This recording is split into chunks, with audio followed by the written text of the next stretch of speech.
Hi, I'm South Cox with Stalker Stickbows. I've always been fascinated by the way things are made, and I've had a lot of questions from like-minded customers, so I thought it might be fun to share the process and what goes into building one of my recurve bows. Today we're going to build a Wolverine FXT with Bacote and Cocobolo, two of my favorite woods. Laid out in front of me on the table here are all the parts that will be necessary to build a bow from start to finish, minus the glue and the clear finish I'll be spraying on it at the end of the process. Here's a bamboo for our limb core material, black and white phenolic for our tip overlays, some walnut for tip overlays and limb bolt and finger overlays, the limb bolt stems, indexing pins for the limbs, clear fiberglass for the limbs, brown and white fiberglass for the handle overlays, Cocobolo for the handle, maple for accent stripes along with some black phenolic for accent stripes, Cocobolo for limb veneers, Bacote for limb veneers, and lastly some more Bacote for the handle. Let's dive in and get this process started. Before we get started on the bow build, let's go ahead and go over the anatomy of a stick bow. That way, as I'm building the bow and explaining the different parts, you'll be familiar with the terms. First off, I wanted to clarify which side of the bow is the back and belly, or as some people refer to it, the back and the front. Actually, the back and the belly are the proper terms, and it's really not intuitive which one is which, and most people get it backwards. What you need to think of, and the way I remember it, is when you're holding your bow in the shooting position, that it's like another person you're having a conversation with. The belly of the bow faces the shooter, and the back of the bow faces the target. This whole part here is called the handle or the riser. This is the grip, the heel of the grip, and the throat of the grip. This would be the palm swell in this area here. This is the shelf where the arrow sits, and this is the arrow rest, these two components here. This is the sight window. These are your limb bolts. These are your glass overlays, or your finger overlays here. I use fiberglass and wood combination. Your limb bolt overlays are here. This would be the back of your limb. This would be the belly of your limb. This is the limb pad overlay. These are your string groove overlays. These are your nocks, where your string goes in the tip. This is your bow tip and your tip overlays.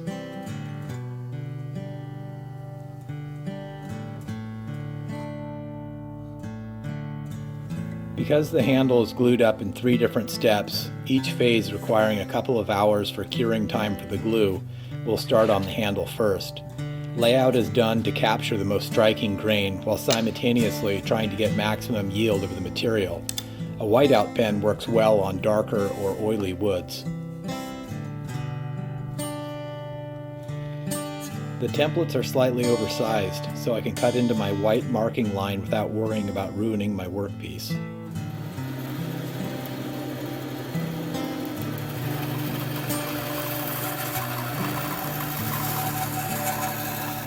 This piece of Cocobolo has a sapwood inclusion that nests in perfectly with the center flare template, leaving the beautiful swirling grain around the inclusion to fit right onto the template, almost as if the tree was made for this handle.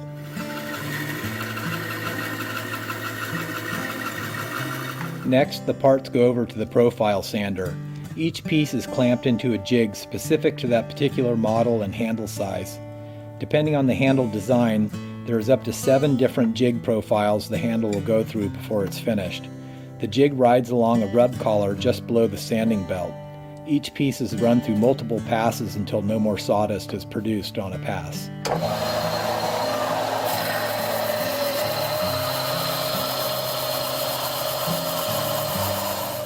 After profiling all of the parts, I'm ready to cut the maple accent stripes. I use a dedicated bandsaw with a carbide tip blade for cutting all of my accent stripes, veneers, and bamboo core materials.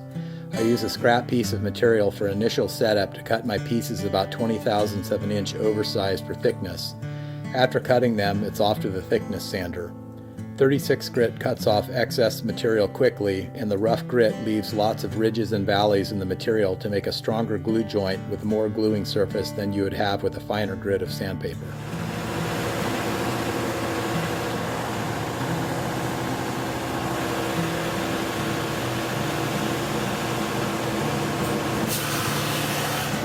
I use a two-part epoxy for gluing both the handle and limb components together. After measuring the two parts out, the glue is placed in the oven to warm up. The oven is powered by 8 light bulbs and a thermostat that keeps it at 140 to 150 degrees, the heat curing the epoxy faster. While the glue warms up, I'll prepare the fiberglass for the limbs and bandsaw the veneers and overlays. This is probably my favorite part of bow building. I love looking for material that has really unique figure, color, or markings in the grain. Cutting into the boards and book matching the pieces is often like opening a surprise present. I rough cut the veneers at 45/1000ths of an inch. After cutting the veneers, it is time to cut the fade outs and overlays. On this bow, I'm going to be matching those parts into the coca-cola and the handle. Using material from the same board as the handle, I cut one strip each that will net 250/1000ths, 100/1000ths, and 60/1000ths after it is finished being ground to thickness. Spreading a thin layer over the whole surface looks easy, but it does take some time to get the knack of it. Each surface gets glued. You don't want to have any dry or starved glue joints. After clamping, the handle goes in the oven for its first of 3 times.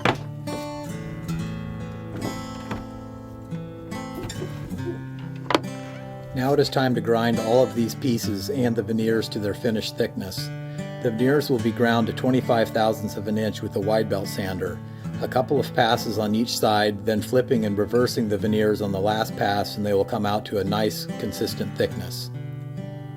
The material for the fade outs and overlays are then sanded to dimension as well. The next step is cutting the fade outs, limb pad, and string groove overlays to length. They are then ripped to the proper width on the table saw. Grinding the tapers on all of the overlays and fade outs is done on the pattern sander with yet another jig. After tapering the parts, they are taken to the edge sander to hand work the tips to a feather edge. Tip reinforcement material that will be added into the core of the limb is the next to get tapered. This helps the limb hold up to the added stress of today's low stretch strings put on the limb tips.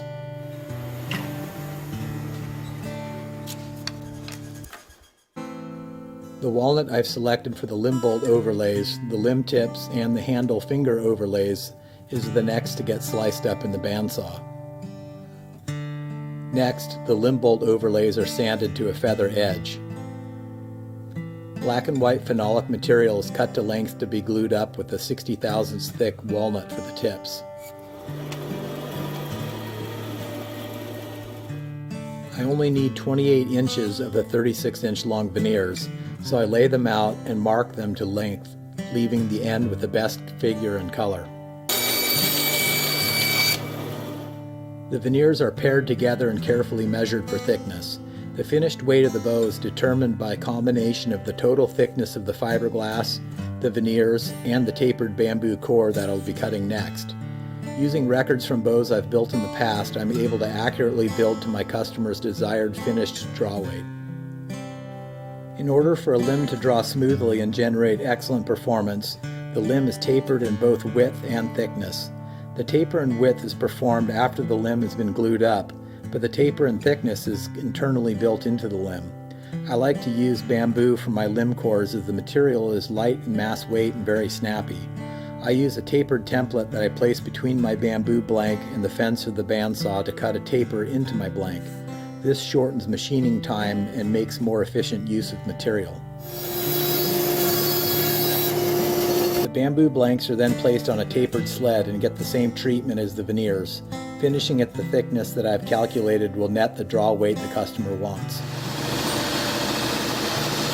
While I'm waiting for the glue for the limbs to warm up, I use the leftover glue from the handle for the tip material. After getting several wraps of plastic wrap, they go into a radius form before being placed in the oven. The limbs are now ready to be glued up. It is important to get a generous film of glue over all surfaces, but excessive glue creates a lot of squeeze out. A double layer of plastic wrap keeps the glue off the limb forms. After wrapping the limbs up, they are placed in the limb forms. The end of the limb is lined up with the appropriate mark for its limb length. After making sure all the laminations are butted up to the stop, they are taped in place.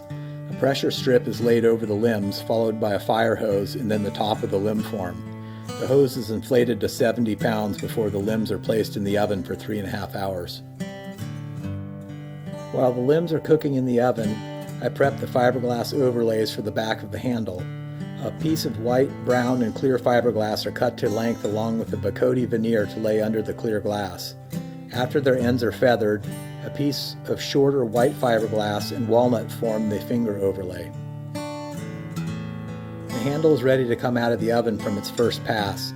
After cleaning up the excess glue with the edge sander, the quiver side of the handle is flattened on the joiner. Next, the handle goes back over the pattern sander to profile the limb pads and back side of the riser.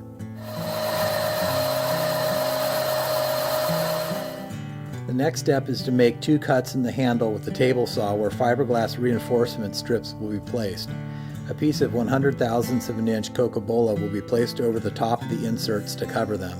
Then the handle goes for another 2-hour pass through the oven. After a 2-hour wait, the handle is ready to come out to have the sight window and arrow shelf cut in and the glass backing glued on.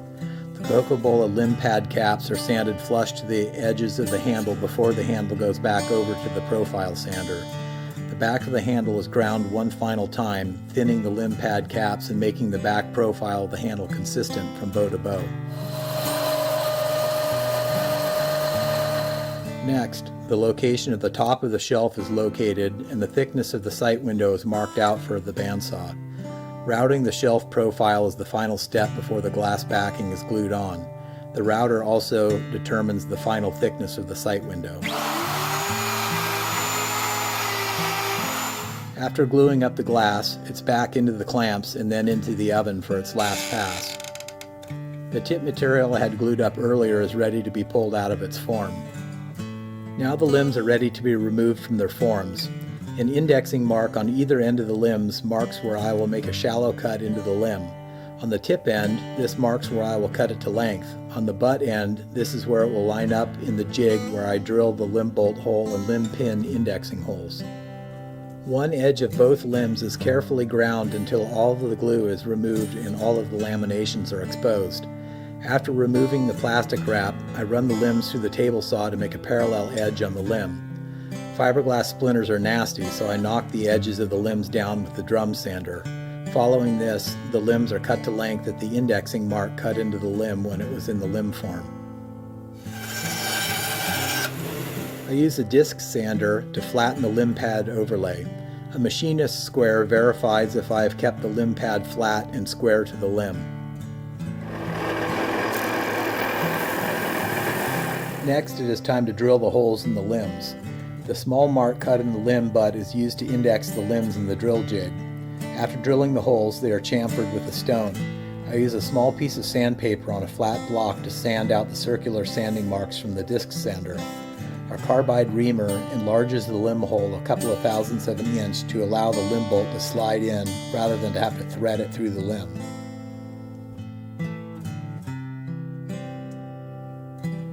In preparation for the next step, the limb tip overlays are cut to size. The handle is now ready to come out of the oven and begin the drilling and shaping process. Again, the handle is taken to the edge sander and the fiberglass overlays are sanded flat to the handle edges. Excess glass is trimmed off where it extends past the limb pad, and then it is sanded flat on the disc sander. The handle is dropped into the drill jig and the limb indexing pinholes and the hole for the limb bolt stems are bored. Again, the holes are chamfered and the circular sanding marks are hand sanded out. From the belly side of the riser, the limb bolt stem holes are enlarged to accommodate the larger diameter mushroom-shaped end of the limb bolt stem. The limb alignment pins are glued in, and then the limb pad templates are used to trace the finished profile on the handle. Another jig with a ballpoint pen as a marker is used to scribe profile lines onto the belly of the riser. Using the profile lines, excess material is cut off the handle with the bandsaw.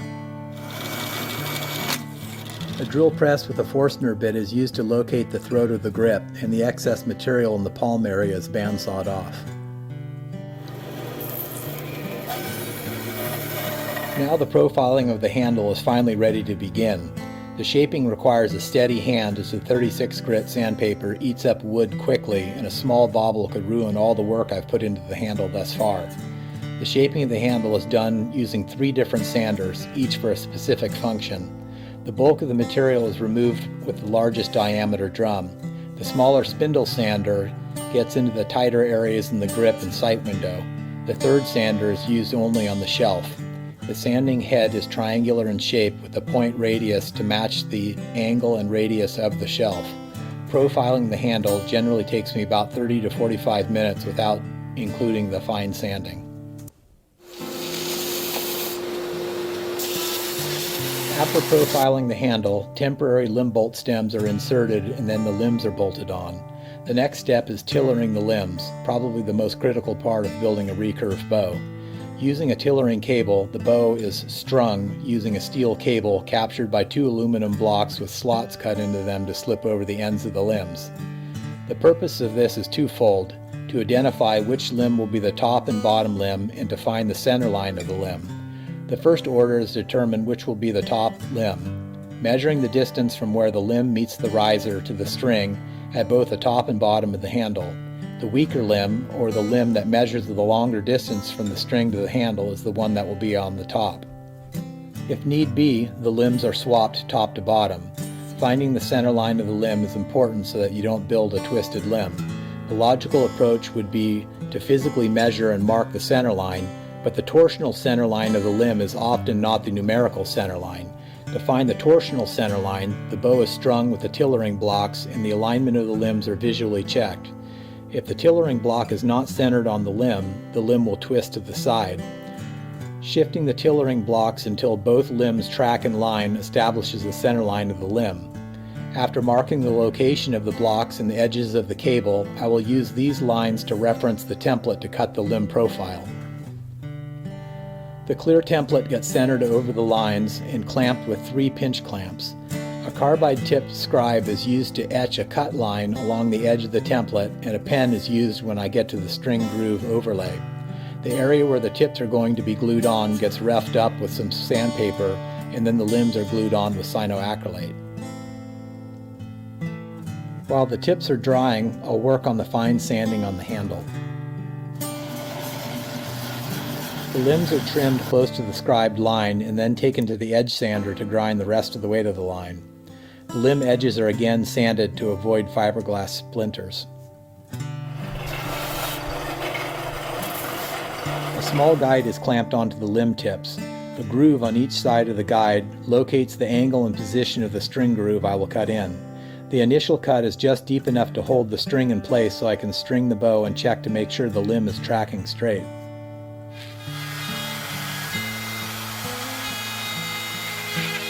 This is my first opportunity to check the draw weight and confirm that my calculations were right for the customer. I'm also able to check limb alignment. In this instance, the limbs are tracking perfectly and I don't have to make any adjustments to correct the limb twist. If the limbs had not been in alignment, filing 1 string groove deeper or sanding on the opposite edge of the limb will bring the limbs back true again. Tiller is checked again. Because the limbs don't need any adjustment, I can finish rough cutting in the nocks and string grooves. I'll finish these out by hand with a file.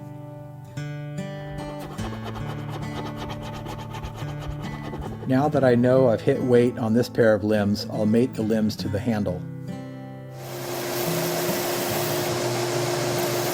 The method I use for profiling my limb tips is a little, well, unorthodox, but it works for me. After roughing out both sides, I'll check with a pair of calipers to make sure I've got both limb tips consistent in size. Next, I'll move over to the 100 grit sander and remove some of the material I'll be taking off when I finish out the limb tips. This is also a good time to remove sanding marks from the edges of the limbs left from the original profiling with the 36 grit.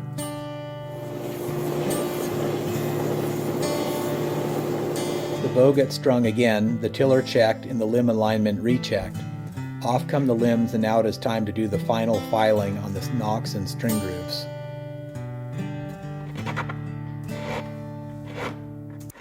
I use a small random orbit sander to do the final shaping of the tips.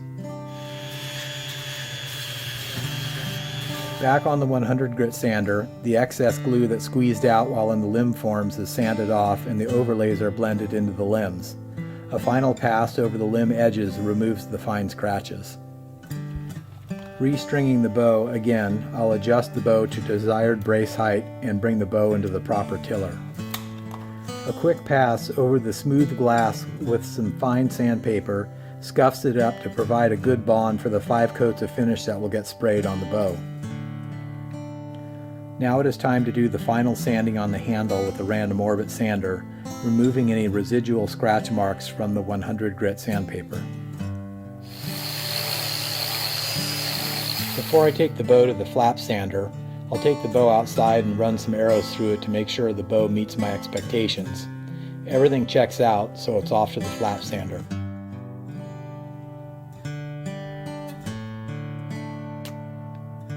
The last step before the spray booth is stamping in the serial number. Into the spray booth, and the bow gets its first of 5 coats of finish, 4 gloss and 1 final coat of matte. After the first coat dries, the bow will be sanded with 320 grit to knock down the raised grain. Then 3 more coats will be applied consecutively. Before the matte coat, the bow is sanded a final time, lettered, and back into the spray booth for its last coat. So we've got the bow completed now. It's got 4 coats of gloss finish and a top coat of matte, and then an additional coat of a kind of a textured finish. It gives a little bit of kind of more of a grip to it there, and it also helps hide scratches and nicks and stuff that you might get in the field. But it's hard to believe this was just a pile of wood not too long ago, and now it is a beautiful, functional work of art.